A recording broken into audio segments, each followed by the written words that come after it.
Hey everybody, welcome. I am Angelic Elrod. I am having the pleasure of switching roles and interviewing Petey and Sarah from Therapy Unfiltered. They have an incredible podcast that I've had the pleasure of being part of, and I met them when I was in Costa Rica. We are doing a retreat together coming up in May, and I thought this would be a great opportunity to stop in and ask some of the questions we've all been dying to hear about past life regression and past life regression therapy. So, welcome, ladies. It's so good to have you. This is so great to be on the other side of it, Angelique. I love this. First time ever, and for episode 100, like, what a gift. Thank you for hosting.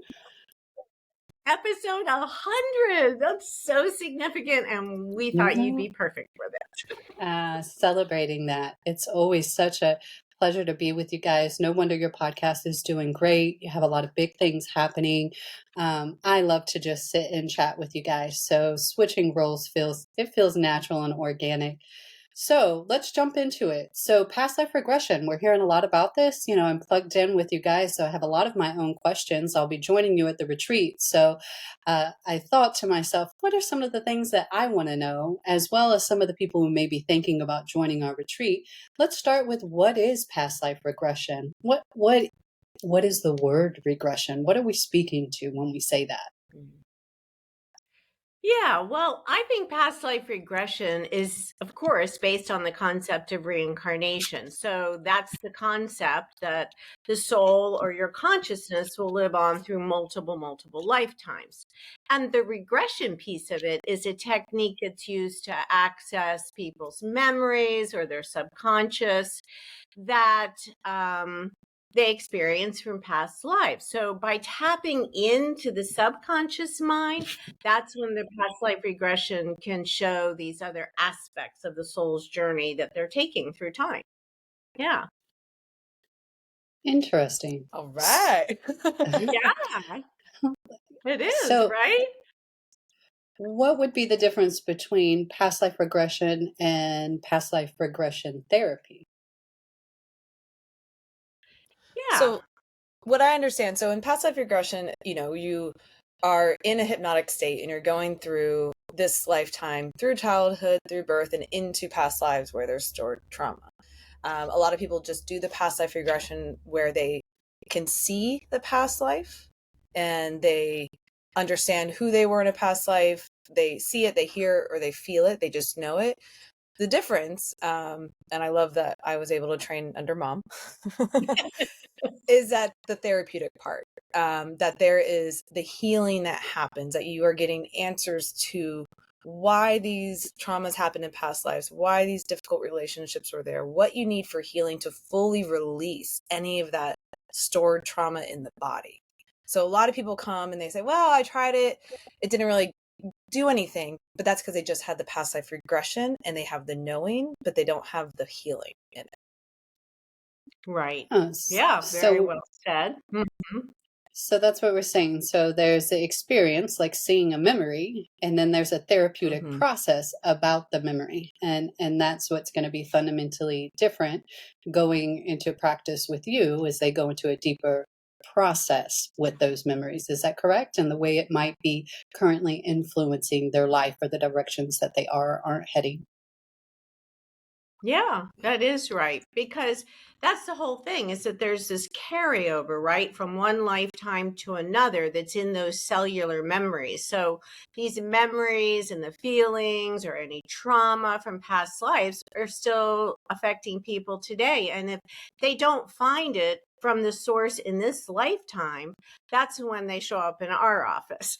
It's like these difficulties are presenting over and over. It can't be really explained. And that's where we get people that have been in therapy 3, 4, 5 times, and they're still struggling with these topics. So these are the people. Yeah, they're in our life and they're looking for healing. And some people just, though, actually just feel like they have a calling. Like, I just am curious. Yeah. And but we end up doing healing even for the curious seekers, because of course the soul always takes you back to the lifetime you need to see for a healing piece. It really does.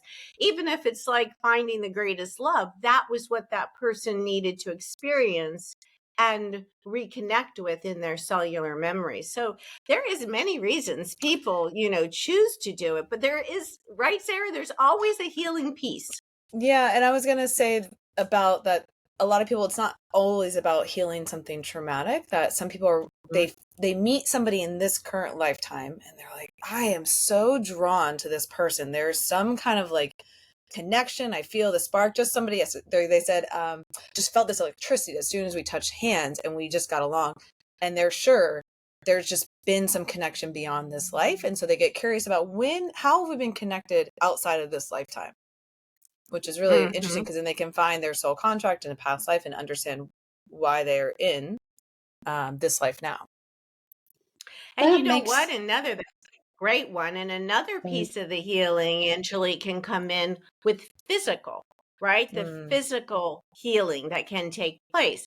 Just like I had one client, severe asthma, went back to her last lifetime. She was on all this medication, found her life in Egypt as a pharaoh, and being so overwhelmed, he was constantly taking a breath.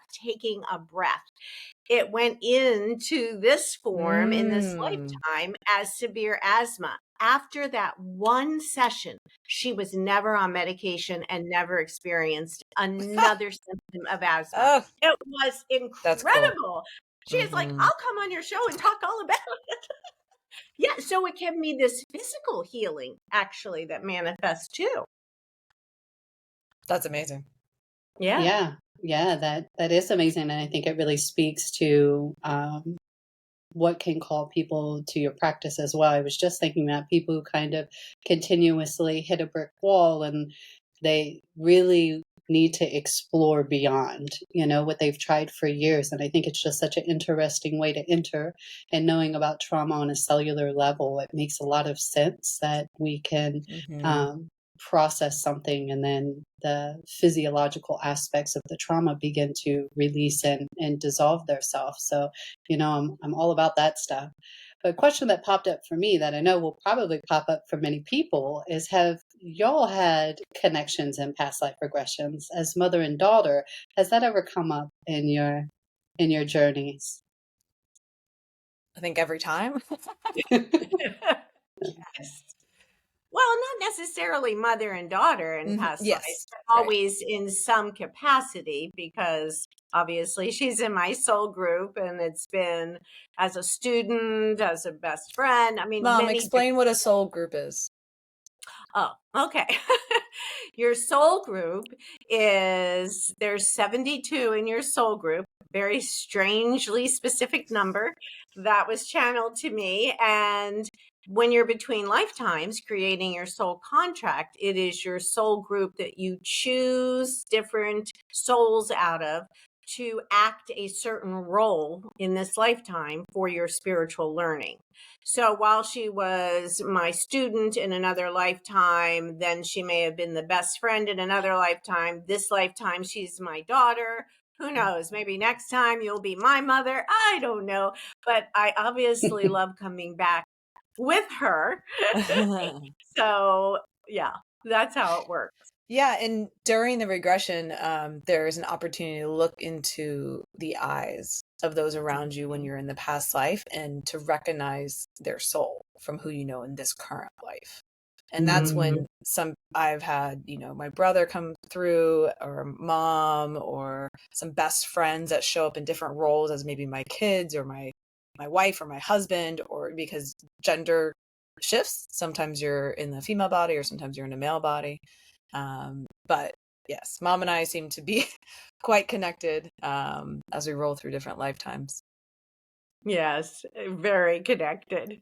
Yeah, I would imagine there's a lot of, and it's a beautiful energy, and you can feel it when certain people come together. So I think for a lot of us, we look at the mother-daughter dynamic, and there is something special to it. That's like, oh yeah, it makes sense that y'all have done this before in different roles.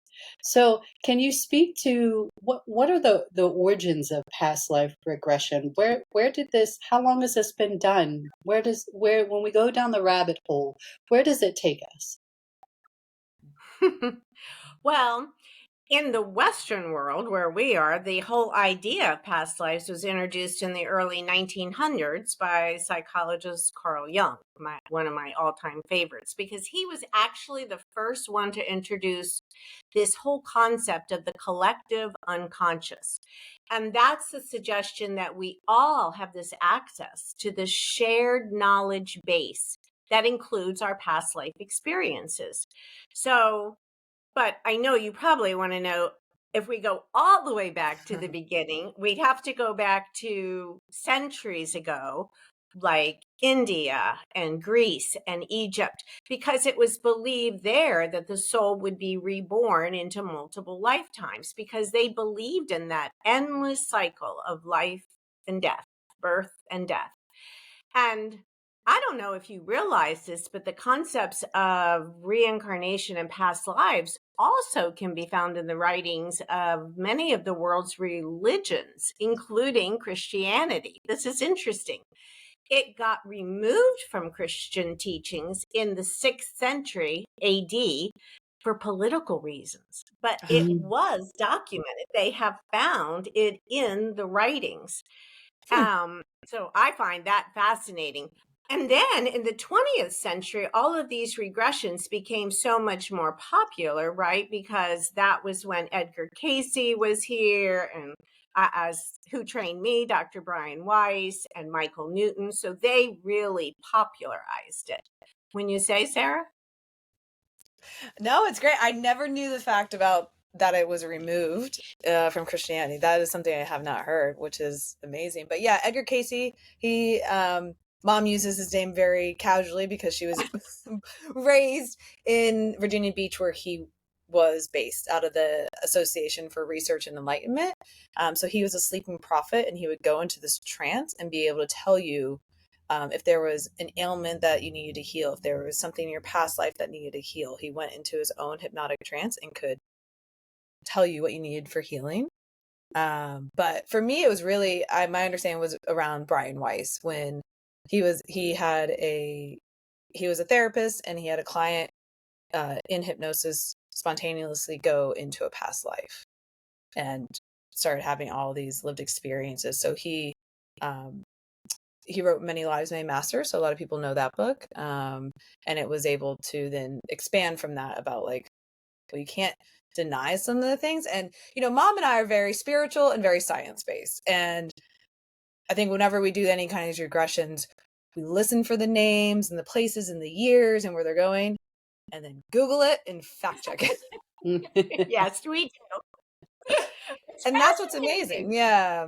Because then people are able to verify. I mean, so many people cannot know these expansive facts and names and specifics just on the spot. It's impossible. And so when that is told and verified, it brings more, I don't know, just validity. Yeah. It makes it feel, very solid, because it can get into this big space that's, some people it's like hard to understand. And so the more concrete it feels, it's very tangible for the healing. Yeah, it is. It And definitely is. you just touched on, you kind of giggled when you said who your mom was trained with. So I'm wondering, how long has past life regression been part of your lives? What was the introduction for you both into past life regression? Well, I guess I'll start with where it started with me first, right, Yeah. Sarah? I was like, we're both kind of raised with it, but you start. We were both raised with it. Yeah. Yeah. So I was introduced to past life regression by my mother because she would speak to me about it. She started talking about it because initially she went to some psychics who had told her about her past lifetimes. And that's when she started getting this fascination with it. And then we lived in Virginia Beach, where Sarah said is the ARE, the Association for Research and Enlightenment, where Edgar Casey did his work. And that's where we lived, right around the corner from the ARE. So she would take me to lectures. I can remember Dr. Norm Shealy. Now, he was a neurosurgeon, And he was an investigator and researcher into energy medicine and our connection with past lives. So at the age of 10, I was listening to these seminars from him. That was so fascinating because I was 10 listening to his lectures, full circle. I was 44 and asked him to be the guest on my podcast when I had my blog talk radio show. And he came on 3 different times because he's Wow. written like 10 books.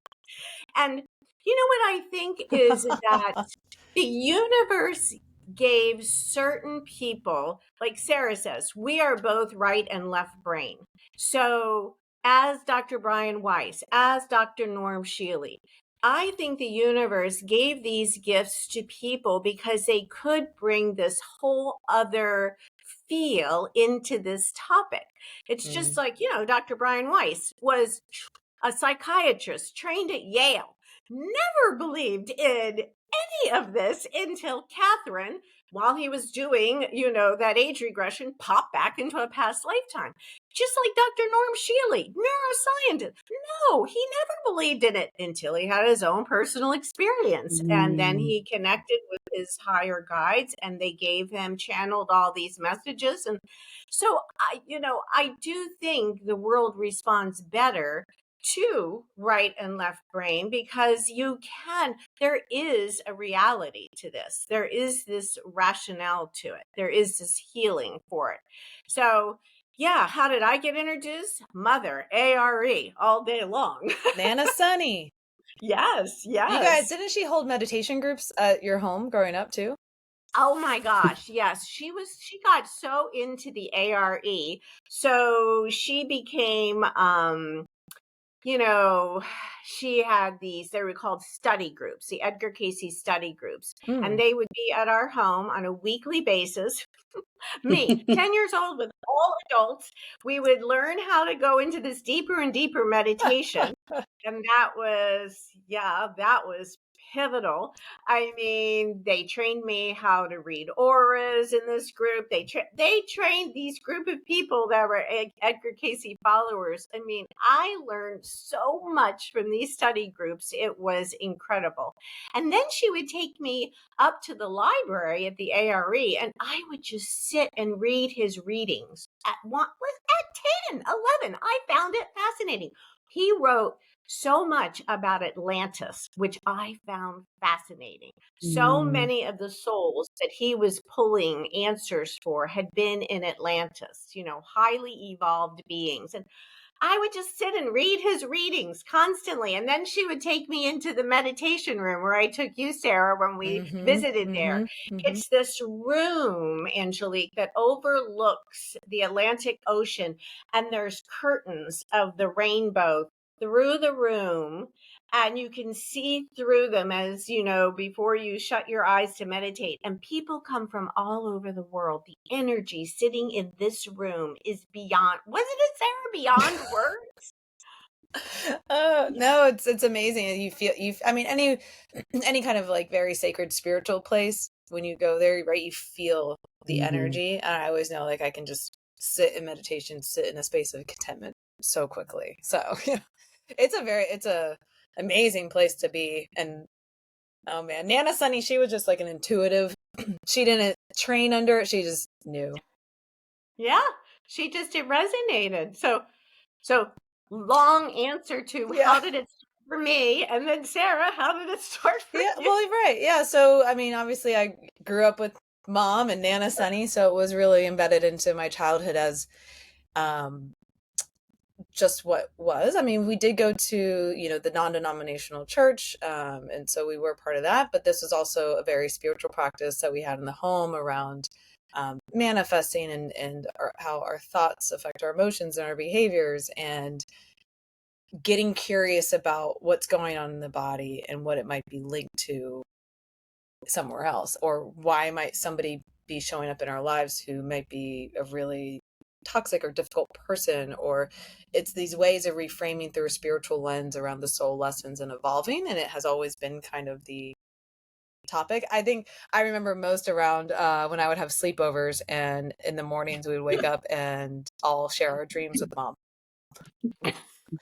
And we'd all talk about our dreams and have her interpret them, and and start to unpack the metaphor, which is a really interesting thing, because if you think about dreams, right, it's your subconscious bringing a message to your conscious mind through all these metaphors, right? When we know it's not, if you're dreaming about being pregnant, right, classically, it's not that you are pregnant, right? So it's a symbol that your brain uses, and it uses something that's going to make you look at it, right? So people have a dream about being pregnant, you're going to think about it. But it's really about the birthing of something new. Like, what's going on is an idea or a project or something new that's coming to light. And so in that same way, whether somebody believes in past life regression or not, when they have this felt experience, when they see these images, these metaphors, their subconscious is providing them these messages for you for healing, whether it is in your belief system or not. And so if you look at it in that kind of comparison, right, because dreams are wild, right? They're actually not true, but the narrative and the story and the healing you can gain from it allows you to be okay. And so I've had many people who aren't, it's not in their typical belief structure, past lives, multiple lives, but they have still gained the healing. And Mom, I know you have, because a lot of people who've come to you through the years, they have tried all the modalities and they're like, fine, okay, I'll give this a shot. Yes. Yes, absolutely. And the dreams are huge. I always tell people, once they have a regression, that look at your dreams in the next 2 or 3 nights, because then you've awakened your subconscious, and it can actually flesh out the rest of that lifetime for them. And they're there experiencing and can pick up so many other things than we were able to access just in the 3 or 4 hours we were doing it. So the dreams are huge. And yes, Sarah, your friends were fascinated with telling me their dreams every morning, which my clients still are. I mean, people, they don't understand how dreams work and the source. I always say, please write down your dreams, bring them in. It's my assistant therapist. It's helping me. I will understand you better and where you're at if you can do this with me, just like journaling, bring it in. It's my assistant, I can really access and help people so much more. So yeah, it's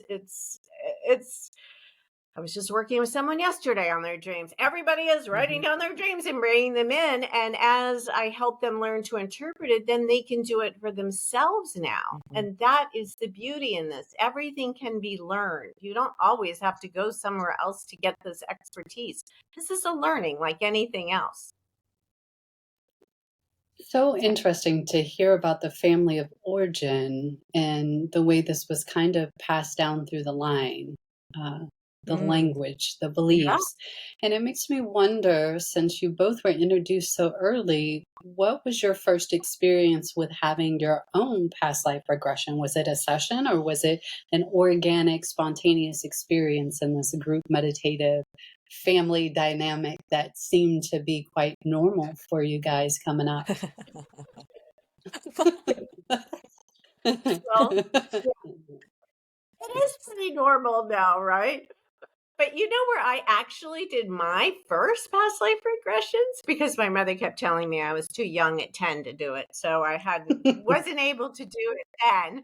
But actually where I had my own is when I went and did my training as a therapist with Dr. Brian Weiss. So as I was doing that past life regression training with him in 1991, part of that training involved having a partner and guiding them on the regression. And then they guided me on the regression. So this was a whole week. We went back and forth. And I'll never forget. So the therapist that guided me back to a past lifetime actually led me to, it was 3 or 4 of them. And I had just recently met Ron, who is my husband now of 34 years. And I was so curious if we had a past life together. So that was the intention I went into it with. And I found 4 of them with him. So it was that we were 4. We were pirates together in one life. It was this wild adventure on the seas. In another one, we were both male and best friends fighting in this horrific battle. Like we literally had our backs to each other with the swords, and we both died at an early age. And then he was royalty living in a castle in England, and I was the scullery maid having the affair with him.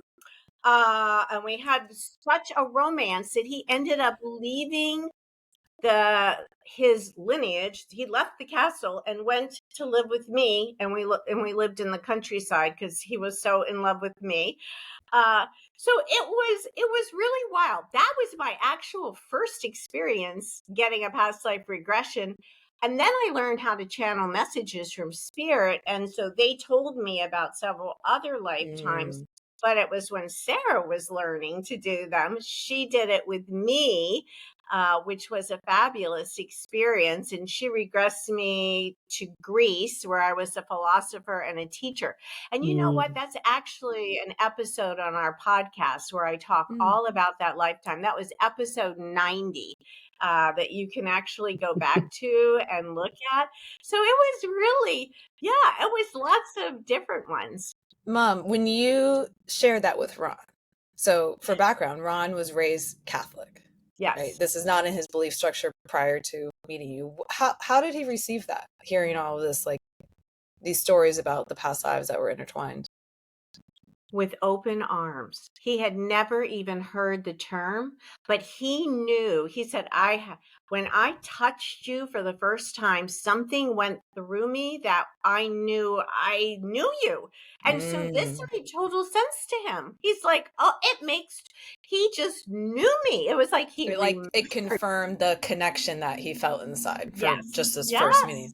Interesting. He didn't know anything about past life regression. Yeah.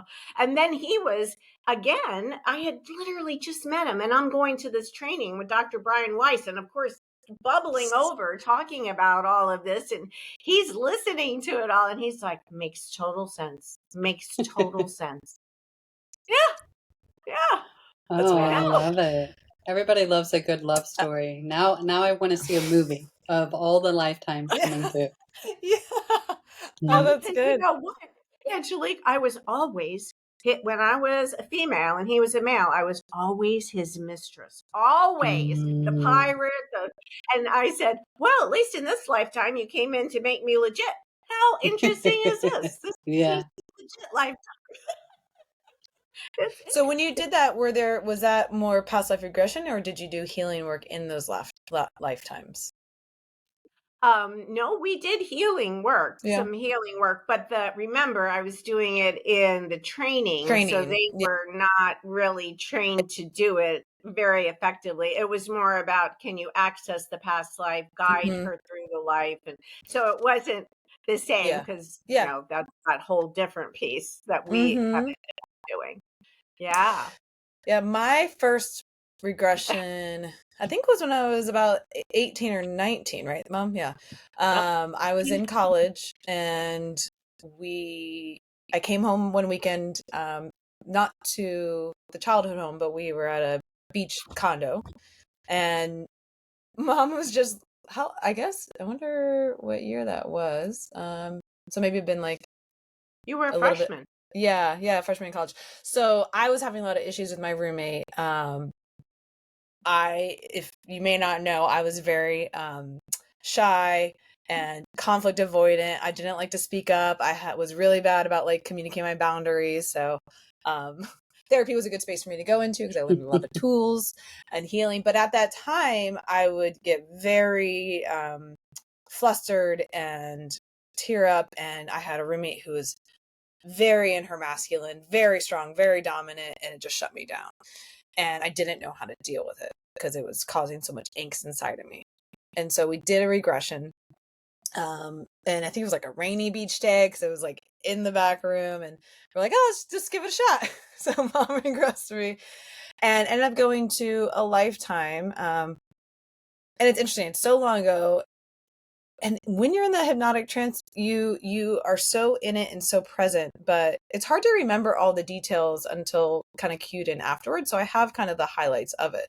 But in the lifetime, we went through different significant events of that life. And at the end, which is the picture that really stands out in my mind, is like I'm on this like wooden stage. There's a lot of people around. It's maybe like 1800s kind of vibe, outdoors.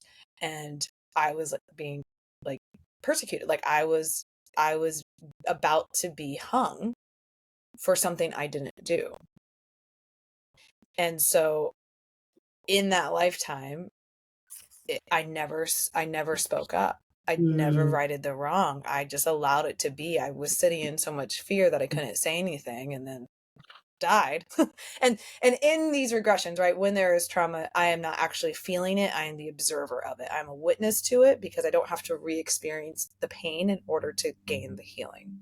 And so that's also really nice for people to know. It's not like you're feeling these traumas. You do not have to do that. So I see myself going through that, feeling these emotions for myself. But it was in the healing, right, as I'm like gaining all these understandings around, right, my throat chakra. It was blocked. I didn't allow it. And so there was such a clearing in that space. And I don't even know what the lessons were. It wasn't a time when you were doing transcriptions. We were just doing the healing around it. But it was a very felt sense of, I need to speak up for myself. It's okay to like share my voice. And from that point on, I mean, that's more than half my life ago. It has really expanded where I am much more able to speak up and to step into conflict and have these healing conversations. Like that's never happened again, where I just sat as like a passenger allowing things to happen. It was it was so amazing. And like for me, I've always danced around like, was this real? I don't have I'm not somebody who has all the facts and the names and what happened. But the feeling and the learning from it was powerful for me to shift. Right. That was just your first one. I know. Yeah. I know. Yeah, to think the ripples. And I think that brings us back to the next question I had is like, what is the difference? Like, do you have to be a therapist to do past life regression? And that's what I was thinking as those memories come up with people who have trauma. What does that look like without a therapeutic process? And when people are searching out, if they're watching this podcast and they're like, oh, maybe this is something I want to dabble in. What's some tips of the trade for them? Well, so you don't have to be a therapist to do a past life regression because other people can be trained. But I can't tell you how many clients have come to me for these regressions that speak about having tried it with someone else before, or they went to a psychic and they were told about their past life, and they never received the answers that they ended up taking away from the regressions they did with me. Like it was all new aha moments. So in my mind, it's really a gift that I'm a therapist as well, because I understand what healing techniques have to be used at the end of each lifetime to get these painful cellular memories to get resolved, because it's similar to the therapeutic techniques I use as a therapist in a conscious level. So I use all of these different techniques depending on their needs. And by the time the session is over, that lifetime that their soul took them back to is resolved for them. They're at peace. So there is no trauma or unresolved cellular memory. So any trauma kind of dissipated, and then when they access right after that space between lifetimes, they understand completely why they had to go through it. So even more healing is achieved.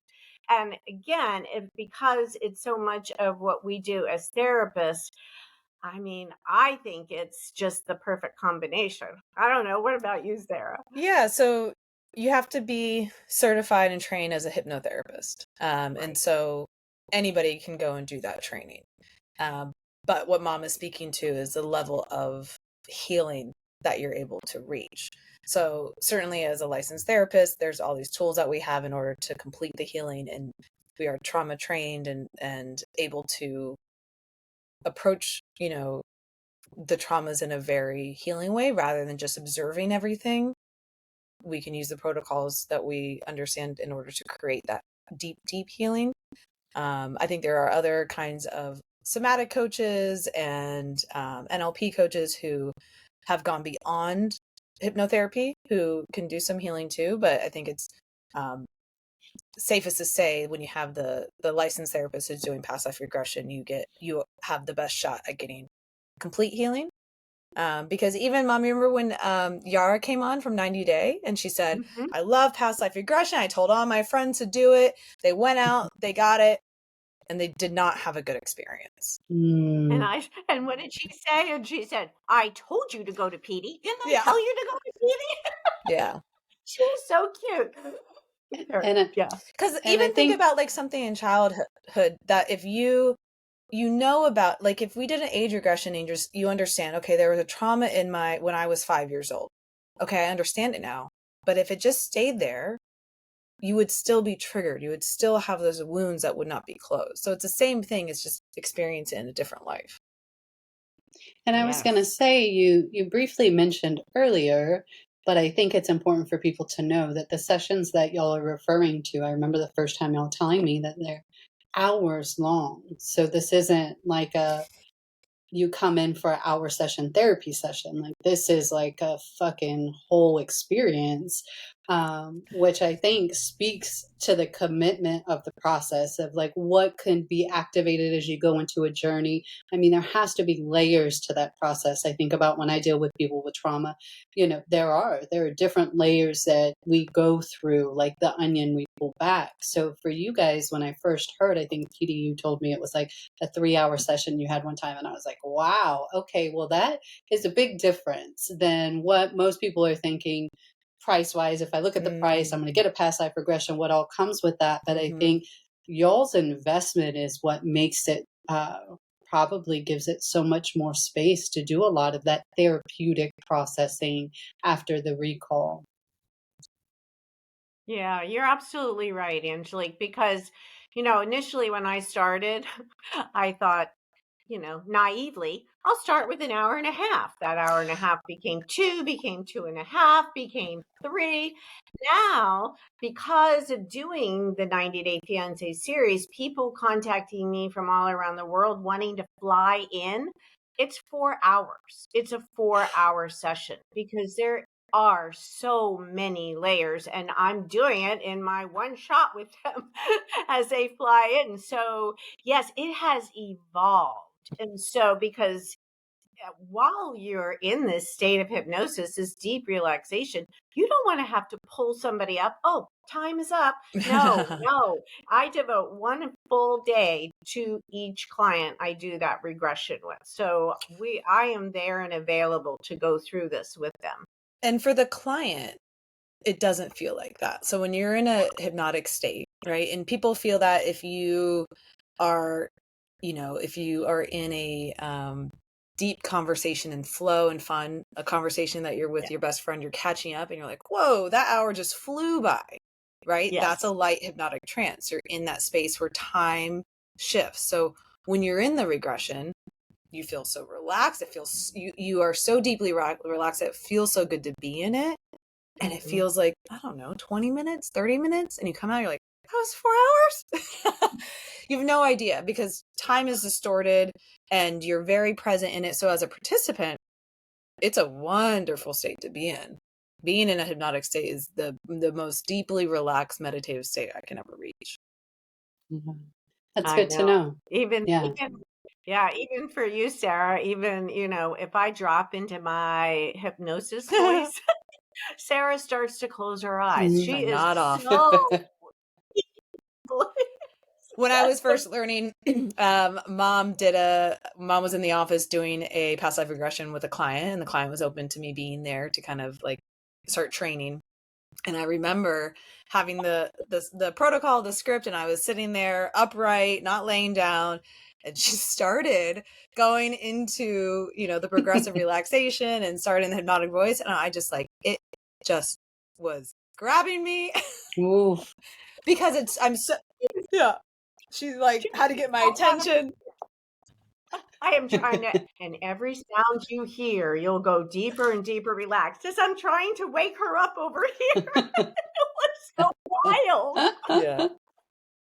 It And was. that's I what can. happens. Like after you've already done one time, you get through, like once you hear, the like a hypnosis voice, a guided visualization, once you kind of trust the process a little bit about going into the subconscious, it starts to get easier and easier, and it feels so good. So you just go into it very easily. And so that's why we give a lot of opportunities over the retreat in order to Yeah. practice going into that space. And we give audios ahead of time with these guided visualizations and like light hypnosis. So people get used to what that feels like. And the more you do it and the better it feels, the more you want to do it. And so it just Yeah. starts to like roll into it. Yeah. So you get lots of opportunities. So it's not just a one-time thing. It Yeah. is that learning. So one time will be, some early childhood memories. Another time is going to be the past life regression that's done in a group. Another time will be the space between lifetimes. So this progressive learning throughout this week of past life regression therapy is just going to sink deeper and deeper. So it's a real learning curve, and beautiful to have people for a week to do this with. Yeah. Mm-hmm. Yeah, Yeah. I'm definitely looking forward to it myself. So the deep question that all of us are wondering about past life regression is, what does it mean for the Christians? What is the philosophy? If you hear past life regression, what does this mean about your religion? I know I'm from the South, I'm from the Bible Belt, so it's just something that I always have to put on the table when I talk to people who do things outside of the box, is can you speak to what that means for our religions or our belief systems if we want to come on this retreat and that's what's blocking us? What do you have to say to us to get us over Yeah. the hump? Well, I think it's a great question because, honestly, people have believed that the soul moves between lifetimes. You were going all the way back to Plato, right? So, all the way back. And this concept of reincarnation, well, it's found in Buddhist, Hinduism, Sikhism, and then there's also groups within Catholicism and Islam, interestingly enough, who do believe in reincarnation. I can't tell you how many Catholics I regress, and it is a whole conversation. Okay, is this, not going to be supported? And it's like they all have these, it's very interesting. I say, go explore it. Speak to people, speak to people in your church, and they do, and they're like, yeah, it's fine, it's totally fine. So it's very interesting, I think, and then when Dr. Brian Weiss just kind of exploded this whole past life regression, whole theory, since this late 20th century, you can see though how much further it goes back. And I do believe Catherine was Catholic, who he did. So it's like, no, it's, how open you choose to be is the experience you're going to have. So that's the beauty, that people are coming to us. We're not searching for people. People are coming to us for answers. And even if they feel that it could conflict a bit, they're so desperate for answers. And as Sarah said, they can even feel that it's their higher self that's giving them these answers, through the metaphor of a past life, and they still get healed.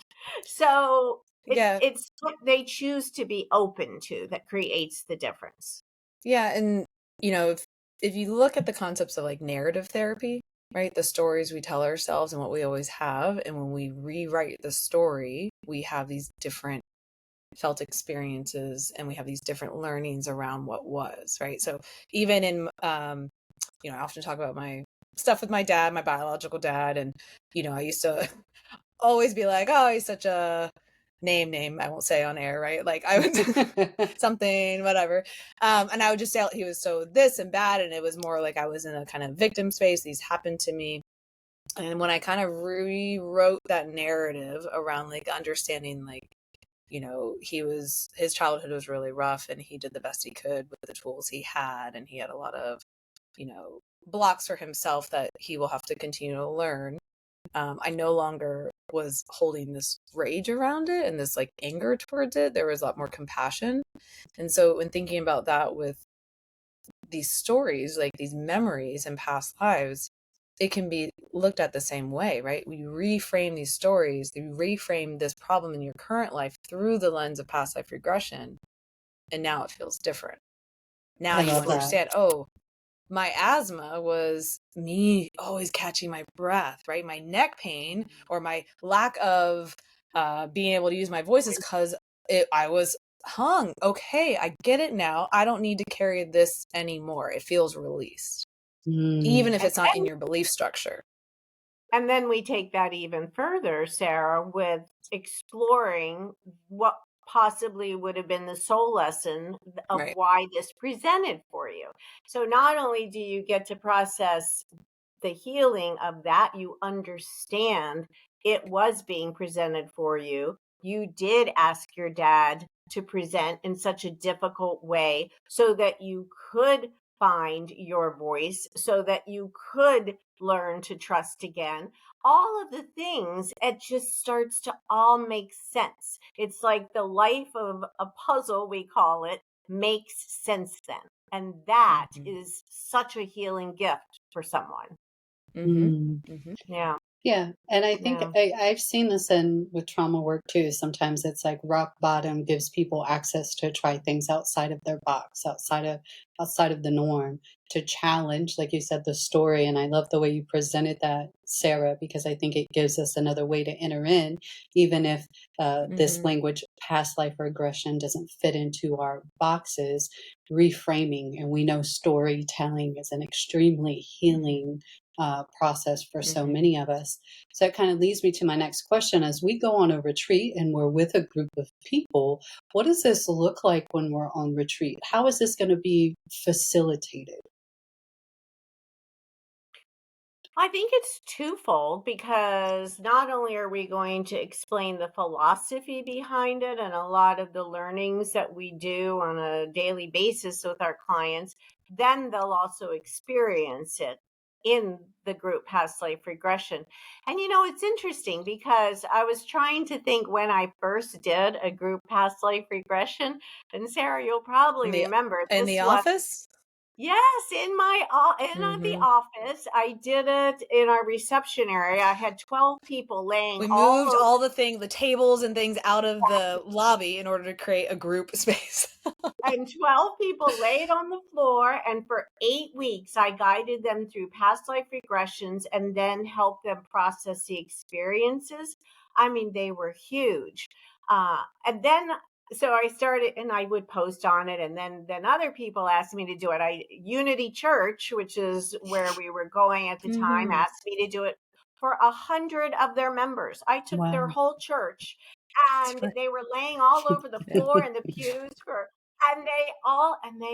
and then they asked me to do it 2 more times at the church because people had missed it. And so it was like this huge past life experience. And because I was questioning, can this be done in a large group? Oh, yes, it can. And then I went to doing full day seminars in Lake Mary for the whole day, where I was the guide again for past life. And then Sarah and I started doing these retreats where we did the group regressions at the beach, and kind of the rest is history after that. Because the way that I learned how to guide people in a group setting with questions on how they can explore what past life they're in their own space, for the experience of a person to have that aha moment. So that's huge. I mean, I think that is a really big piece that they can access. Well, Sarah, you did it in the group setting when we were Yeah, I doing. mean, I've done individual and I've done group, and you can find the same healing because you are able to connect to these questions and you're being guided. And as soon as you come out of the regression, you're journaling, right? Like as if you wake up in the morning, you don't go right to your phone, you can journal the dreams and you still have it, right? If you go distract, you lose it. So as soon as you come out of regression, you can write everything down and start to find the healing. And then we do small group breakouts to kind of understand what has been processed. But there's so much that if you are open and willing, if your mindset is ready, then you can receive the healing. People used to have a block around, I have to be in person to do a regression. That's the only way. And we all know it's an energetic space. We can do virtual, we can do telehealth, and you can have the same healing. The only limitation is if you decide you can't. So as soon as somebody says, okay, yes, I'm open, to this healing, then they find that it is facilitated quite easy for them. Yeah. Beautiful. Are there any particular stigmas that you feel like you face in the field of past life regression? All of them. Yeah, there is probably with the first words, past life regression. Right. It's just still, it's amazing to me how many people have never still heard of it, because it's just been my world for so many years. But yeah, I think the main one is around the religion piece.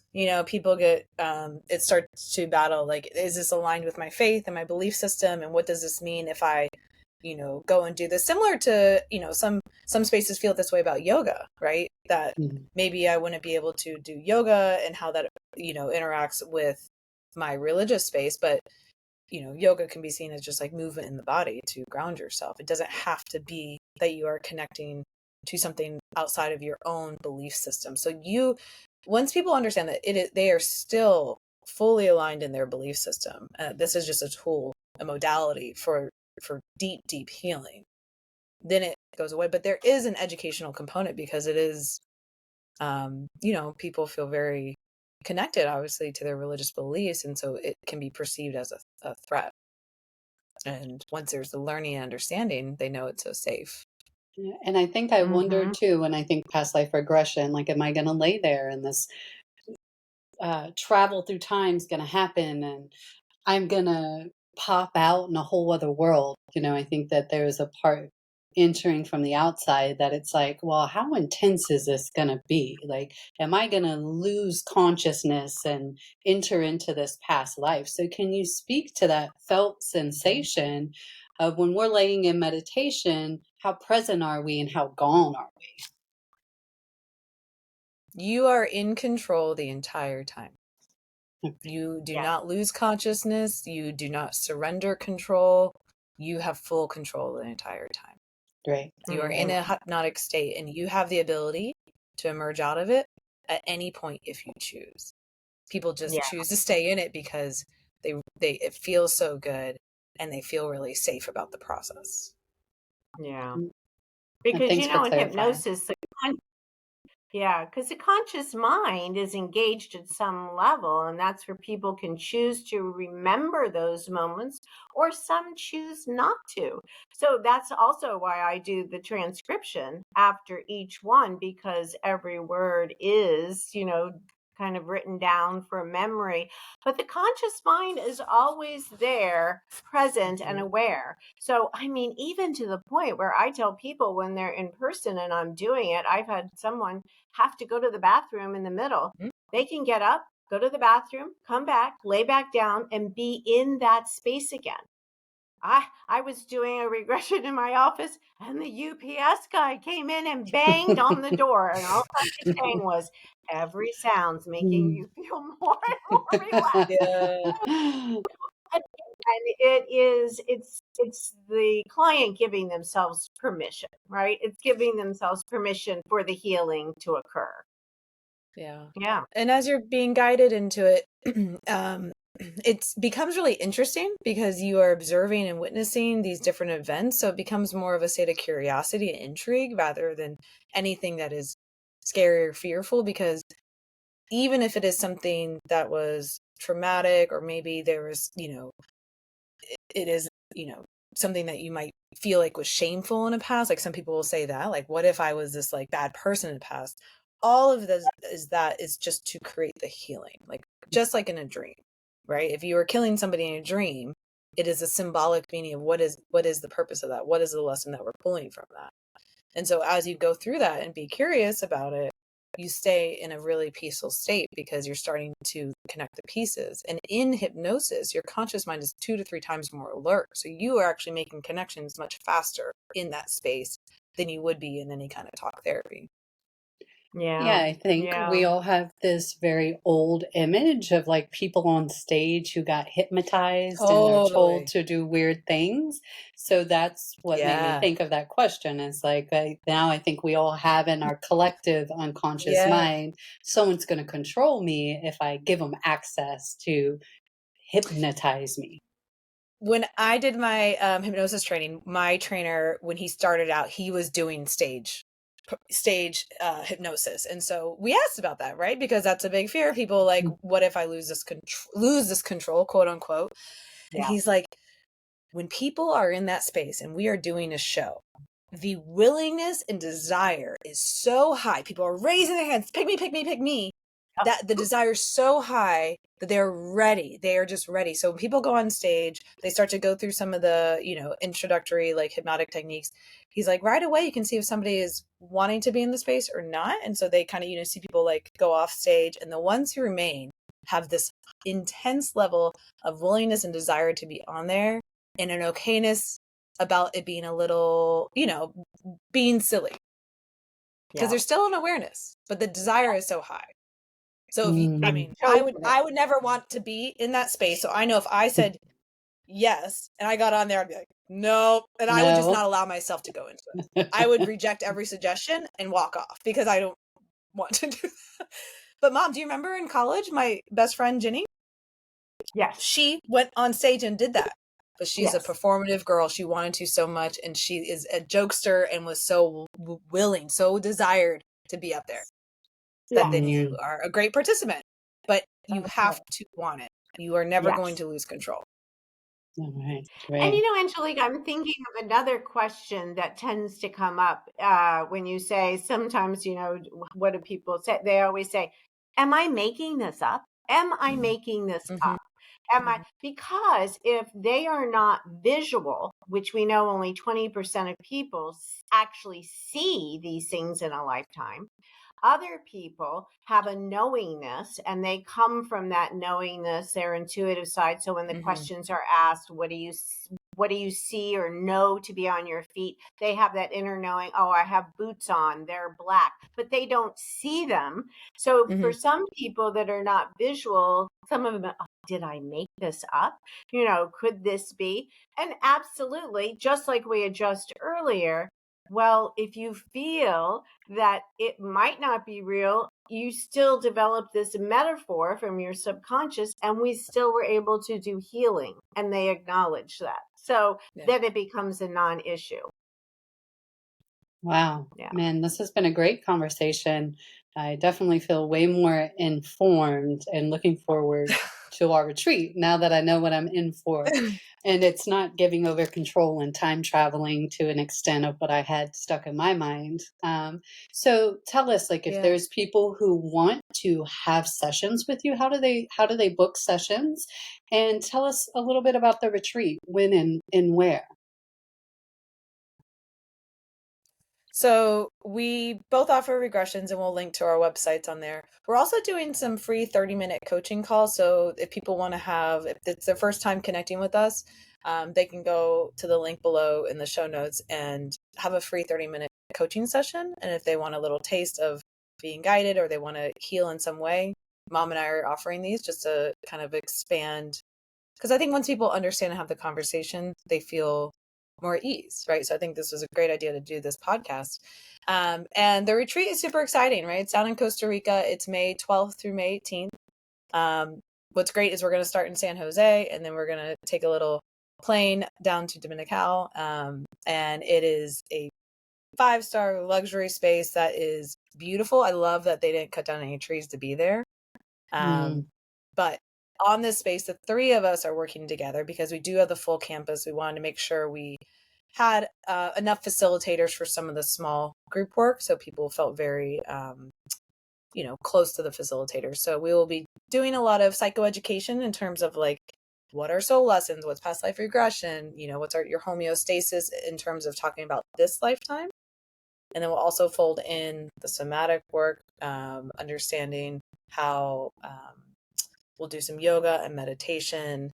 And then we'll do 2 group past life regressions. So 1 into a past life and 1 between lifetimes. Which, Mom, do you want to talk to that a little bit?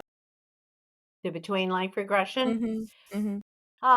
Well, that's where you actually will receive all of the answers that you probably came to the retreat for, Right. because it's in the between lifetime space that we do a lot of things. We find your spirit guide. We'll find your guardian angel. You will have conversations with souls that have transitioned before if you choose to. That's a big reason. Another reason a lot of people come to do these regressions. Perhaps somebody committed suicide or had an untimely death and they never had an ending conversation. Their soul can meet their soul between lifetimes to have that conversation. And then I have them go to the Council of Elders, where they originally created their soul contract for this lifetime. And that's where, oh my gosh, they get to ask all the questions, which I lead and suggest questions. They can ask them, they can ask different ones, but what they learn through that is why these people are in their life today. What are the soul lessons that they created for these experiences? What is their life purpose for this lifetime? It is this magical space of learning that happens in that one. Yeah. Yeah, so it will be a very, we're therapists, like it will be a very healing retreat, but also if you know Mom and I, we're also really playful, so we'll have ecstatic dance and cacao ceremonies and breath work. We're going to go down to the beach and we'll do the waterfall hike, and so we also play a lot, so there's time to enjoy the pool and be on property and to be in the space. So we're not just grinding. You're going to like do the work and also have time to reset in the body. So it is fully this mind, body, and spirit retreat where we will hit all of those. We curated a schedule where there is some of the deep work and some of the play every day. There's no, intensity of this. There's such a beautiful flow. Because that's how we are, right? We want to hit all the pieces of it. We want to do the healing work and then connect and laugh and reset and move our bodies and kind of do the full spectrum of it. Yeah, we love to laugh. Didn't you say, Sarah, spiritual people laugh a lot? I do say that. You do say that. Oh, and we also should mention that on March 25th is that whole Zoom call where Sarah and I are giving some valuable tools so you can kind of get to know us better and some of our therapeutic work. And then if you have any questions about the retreat, then that would be a place for it too. So yeah, March 25th, you'll find that information on the website as well. Yeah. Yeah, I'm super excited for our next call, and that's an invitation for anyone who's watching. If you want to drop in and ask questions yourself with these 2 ladies, I will be there helping facilitate that call as well. And it's a great opportunity to ask questions and get details regarding the retreats or having private sessions. So I am looking forward to that. And thank you both so much for allowing me to sit in and switch places with you. It's always such a pleasure to just listen and be part of the creative conversations that you both get to share. So until next time, thank you so much. Oh, thank you. This has been great. Questions we never think to ask, because when you're raised in it, you kind of just forget it's new information. Yes. Yeah. So true.